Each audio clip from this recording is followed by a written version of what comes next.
জানেন, আমাদের যখন বিয়ে ঠিক হলো তখন না আমি ওর জন্য একটা আলাদা করে বাড়িও বানিয়েছিলাম, আরও অনেক কিছু আমি ওকে কিনে দিয়েছিলাম। আর ও ধীরে ধীরে আমার সমস্ত প্রপার্টি ওর নিজের নামে করে নিল। আর আর আমিও ভালোবাসায় এতটাই অন্ধ হয়ে গেছিলাম যে আমিও সব কিছু ওর নামে করে দিয়েছি। জানেন, যার জন্য আমি এত কিছু করলাম, আমি জানতে পারলাম ওই আমার পেছনে আমাকে ধোঁকা দিচ্ছিল। আর এটাও জানতে পারলাম যে ও আমার পেছনে একটা অন্য ছেলের সঙ্গে অ্যাফেয়ার চালাচ্ছে। আর আর সেটা জানার পর আমি যখন ওকে সামনাসামনি গিয়ে জিজ্ঞাসা করলাম, তখন ও আমাকে কি বললো জানেন? ও নাকি ওই ছেলেটাকেই ভালোবাসে।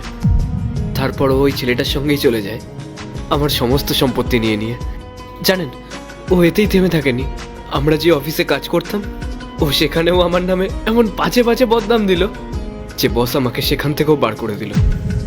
আমি ওকে কতটা ভালোবাসতাম, ওর জন্য কি না করেছি। আরও ও আমাকে এভাবে কষ্ট দিয়ে চলে গেল। খুব খারাপ লাগছে তোমার কথা ভেবে। এতটাও অন্ধভাবে কাউকে বিশ্বাস করা উচিত না। তুমিই ভাবো না, আজকে যদি তোমার টাকা পয়সা সম্পত্তি সব তোমার কাছেই থাকতো, তাহলে ওর মতো কত মেয়ে তোমার পেছনে ঘুরে বেড়াতো।